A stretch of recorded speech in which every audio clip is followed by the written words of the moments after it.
Uh, I know it looks like that my setup has not changed. You see, that was my desk prior.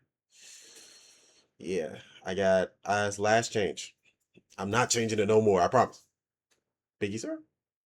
Anyway, what's good, y'all? I'm back. Listen, it's time to react, nigga. Uh, I took off work today to react, nigga. It's that serious.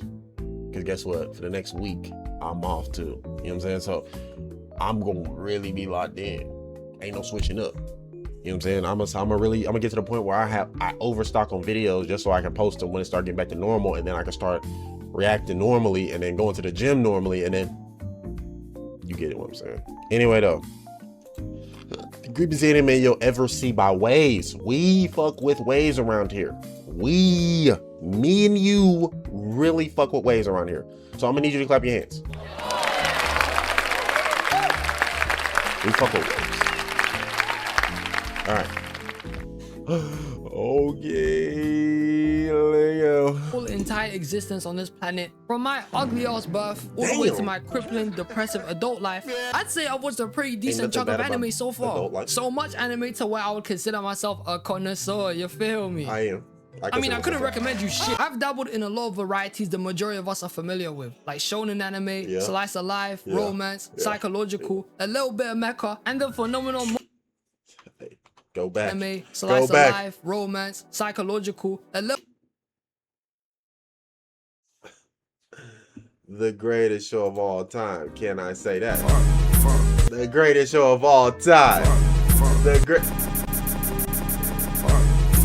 The greatest show of all time, I dare say. You know what I'm saying? This show is fantastic. I love Code Geass. Code Geass. If I could get it tatted, I would, but I kind of can't. I do have the mask though. I do have the mask. Trust me, I got the mask. A little bit of mecha, and the phenomenon most gooners are familiar with, High School DxD. I don't blame me, man. I was 14. The point is, anime is like Testament of Sister New Devil. Testament of Sister New Devil is better.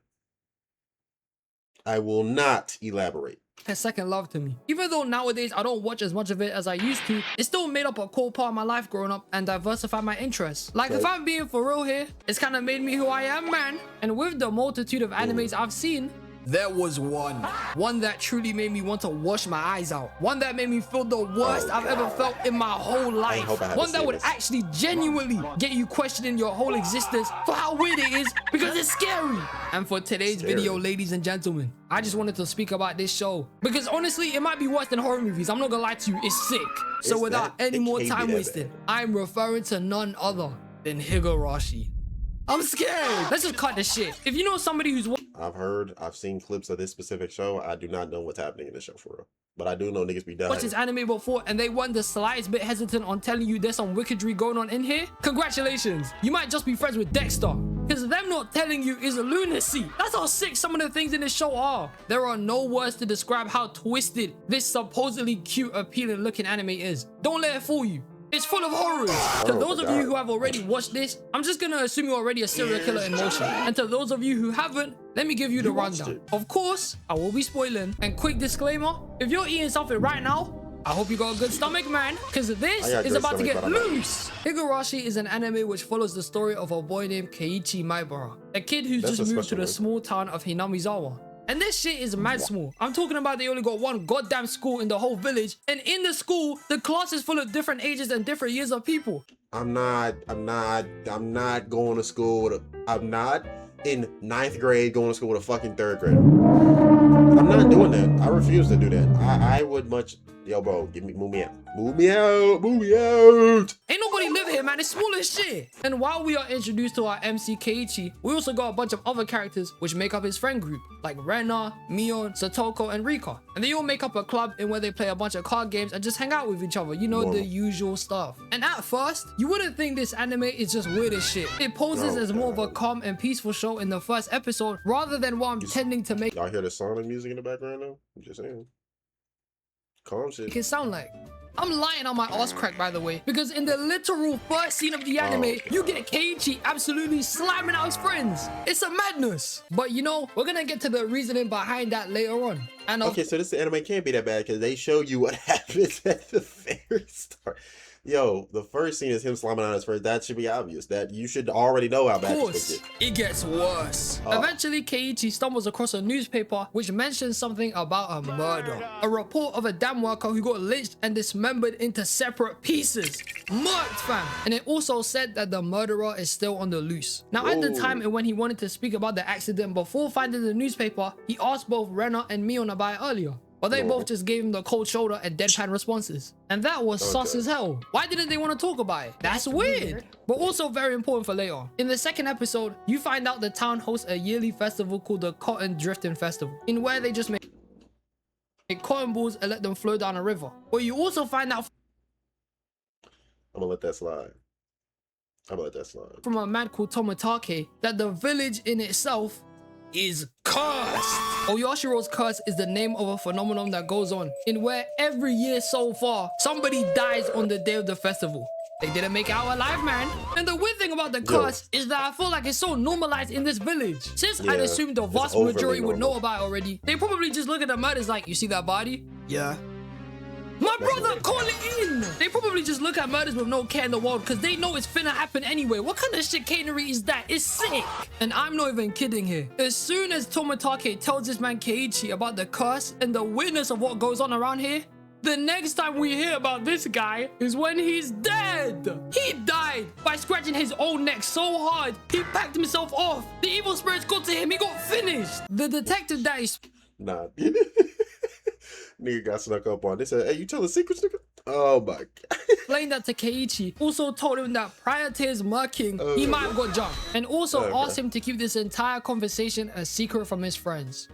Which doesn't work out well. It turns out, Rena was spying on Keiichi and the detective the whole time. And she did not rock with this shit, let me tell you. She started saying he's a liar with this creepy expression on her face. Like, you know, she started getting cat eyes looking at him. And that happens a lot in this anime, surprisingly. Especially when it comes to all the scary shit. She started staring him down with this cold expression on her face, like she wanted to low-key teeth his soul. And this little girl not only was pissed off at the fact that Keiichi lied about speaking to the detective for his own safety, by the way, but she was so mad, so sick in the head, she broke into his house. In the very next scene of when Keiichi is at home, his dad just starts telling him that she was in the house the entire time. She was stalking him inside the crib, watching from the door for the whole duration of another phone call he had with the detective. She was preying him like a sicko. Listen, if it were me, I'm tweaking at my dad if he ever did this. Why would you let her in like that? Not to mention... Exactly. Like, bro, what do you mean you let her in and let her stalk me? What the and I'm supposed to stay moved in with you. I'm moving back to the big city. She was standing at the door like one creep and you didn't say shit. No survival instinct. And this whole predicament was so bad that Keiichi had to go to the hospital the next day. And it only gets worse from here. Once again, he links up with the detective to discuss any further involvements on his case. And the detective just goes and says that he suspects that... You know who he looked like? He looked like Buddy from... He looked like what's his name? Professor, whatever his name is. Red Oak or some shit from... Pokemon. He looks like the main professor. He deadass looks like him. He looks exactly like him, actually. Actually, this might just be him. Damn, I didn't know he got out of Pokemon. All the murders that have happened are basically all from his friend group. Obviously, Keiichi deflects and doesn't believe it. Then the Fed just goes on to explaining some evidence he got, like Rena's backstory, and how she got kicked out of her last school for breaking all the windows, and how she reported seeing Oyashiro in her therapy sessions, looking at her like one fucking hate that demon. Well, that's not disturbing, is it? Later on, Rena and Mion both visit Keiichi to basically just threaten him on yet again his conversations with the detective. They don't like the police, man. And you see these shrinking pupils? I swear to God, that's how you know there was some evil shit. It's demonic. Then they make Keiichi take some food they made and practically threaten him again to not miss school for another time. And ladies and gentlemen, let me tell you right now, the scene following up after this ruined me. At the right age of 14, when I saw it for the first time, it might be one of the most disturbing shit I've ever witnessed. The food Keiichi got from the girls, the food had a needle in it. What the hell is that? They just tried to kill this guy. They tried to kill him for talking. Mind you, they could just kill him. They could literally just murder him. They put a needle in his... Okay. And they weren't even trying to hide it. They tried to finish him off with putting a needle in the food. They're sick. They're own friend. They tried to murk their own boy. What the hell are we doing here? That's mental. Look at the way bro was acting afterwards. He couldn't believe it himself. And thus, from this point onwards, Keiichi was shook. He didn't trust nothing and nobody now. He didn't care about no bullshit about defending his friends no more because he knows they were going to try and murk him. Even the truck tried to finesse this guy. He still counts them as his friends? Look at it. You just moved here, bro. They're already trying to kill you. Give it up. They're not your friends. But he didn't care anymore. All he cared about was ensuring his own survival. I mean, bro started going on a whole training arc, learning the ways of using a metal bat. This guy can't relate. He even started to distance himself from his friend group. And as he should. Because what the hell? These two are snakes. I mean, somehow Renner was worried about him and chased after him to have a conversation later on. But really and truly, not only was she worried about him, but the bat Keiichi was using belonged to somebody she knew that disappeared. And by him just carrying it around, it started to make her go psycho again. Don't piss me off, man. Only for her in the next episode to come try and press the guy at his own door. Still stalking him. Nigga, it's nighttime. Go sleep, man. Why you still here? And Renner not only broke the... Guys, I think it's over. I think Armageddon happened at someone else. I gotta finish this video though. Windows of her school and her backstory? No. She also batted 3 people, finessed them, man. And through another phone call Keiichi had, she still waited outside his house being a creep. You're weird. And then the whole 4th episode of the show. And he stays living in this town. I know he's a grown man. I know he's not a grown man, but bro, dad, get me out now. I'm not gonna keep doing this with you. You're basically concluded this whole predicament. He got Mion to break down and make her want to kill the detective, which made her look mad sus. Renner was out here carrying a whole big ass cleaver to most definitely pull some shady shit with it, laughing like one psycho. And even after when Keiichi gets knocked out by some random guys in a forest, these two, when he was in hospital, tried to drug him, which in turn led to him becoming so paranoid, he kills them, bludgeoning them. Thank you, bro. I've been waiting for him to finally. Thank you, with bro. The same bat he carries around the whole time, and just like in episode 1, he finesses them. With the first part of the anime ending with him calling the detective one last time before clawing out his own throat just like Tomitake and dying in a phone booth. Fam, this is the first 4 episodes. It's just a madness, and the whole anime revolves. That's it. That's he said the first 4. Isn't that it? It can't go on for around some whole timeline shenanigans in where the world basically resets over and over again, right? So when we move on to future episodes and arcs, this guy Keiichi was just a bug out because there was no needle he should have been so afraid of that he had to murk his friends for. Because in future he was having flashbacks on where it was really just a marker to mess with him. This guy overreacted and murked people. No one's safe. And now what?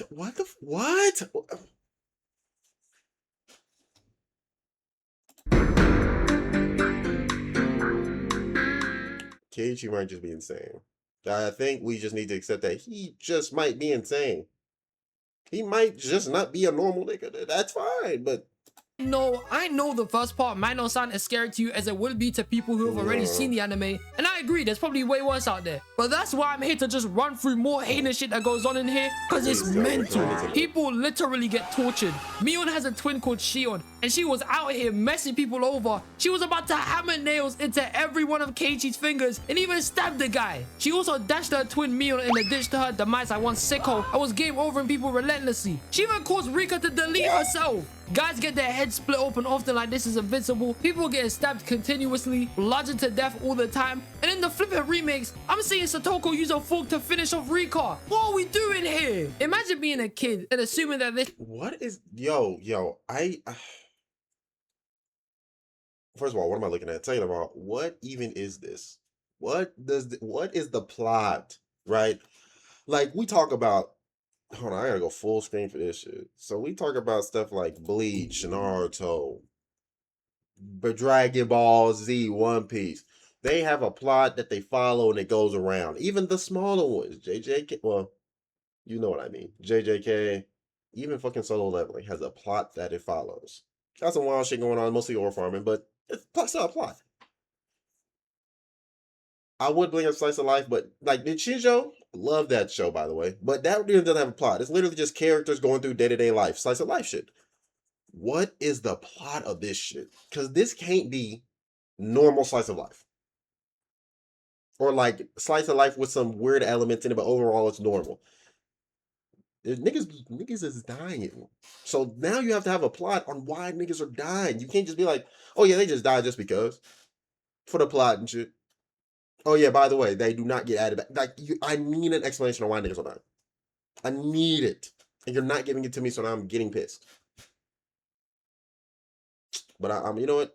Let's finish the video. Fuck it. This anime was some go happy friendly shit, only to come out of it witnessing some of the most horrific shit you've ever seen in your life that would scar you forever. That's what Higurashi does. I'll be honest, I don't remember so much from this anime because it's been a minute since the last time I've ever seen a scene from it. But there's a whole part that I still remember in where, because Shion and Mion were a part of the Yakuza just came in and started removing one of their fingernails. Horror! Yo, this village is a straight up hell, bro. Everyone becomes psychotic and wants to murk you the minute you do anything to suss them out. You might as well just accept that you're finished. Or even better, just pretend you didn't see anything. Becoming a just live your life, and if someone starts to suss you out, kill them immediately. Don't even think about it. accomplice to the crime to save your own life. Higurashi makes Danganronpa look like baby food. Cause this anime dead ass. Danganronpa's bad, but like Danganronpa is like already in a weird ass world any damn way. This is normal. This is normal Japan. Wait. Now that I think about it. This is just Japan as a whole. We all know what you niggas did, bro. This is just normal Japan. This is what normal Japanese people look like. No, it's not racist. Y'all know what they did in the 1940s, right? Unit. Let's keep going. It's not for the weak. And this is what I wanted to say about Higurashi. Should you watch it? No. Not. But if you like horror, hell yeah, man. I just wanted to low-key have about something different this time because I'll be so real with you lot. I had mad burnout this week. So I just needed to do something different. Like always, I love you all. I appreciate you all. And in conclusion, it was a fingernail. That's absurd, bro. I'm not gonna lie. This is fucking crazy. My mouse does not like to work. Happy Tree Friends. Higurashi and Madoka Magic are the CEO of Tonal Whiplash. Thought JoJo was weird, but then I realized it's just bizarre.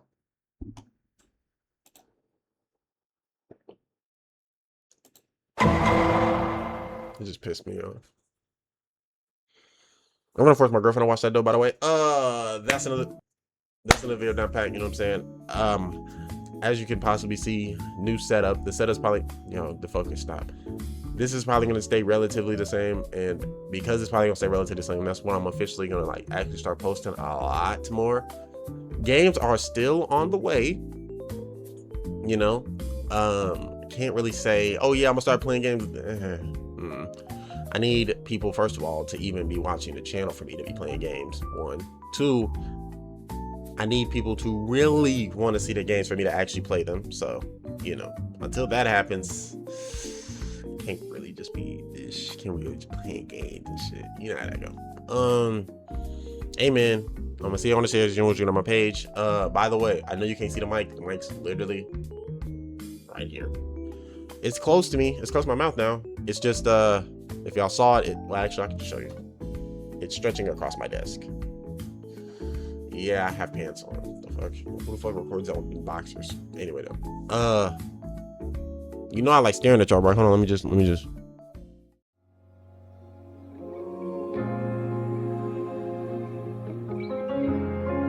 Look, the show's over. Fuck it, let's call some hoes over. I leave a bitch the type it won't give her no closure. What it is, you acting like that I don't know you. You acting like that I don't know you. The show's over. Fuck it, let's call some hoes over. Leave a bitch. Type it won't give her no closure. But it is, you acting like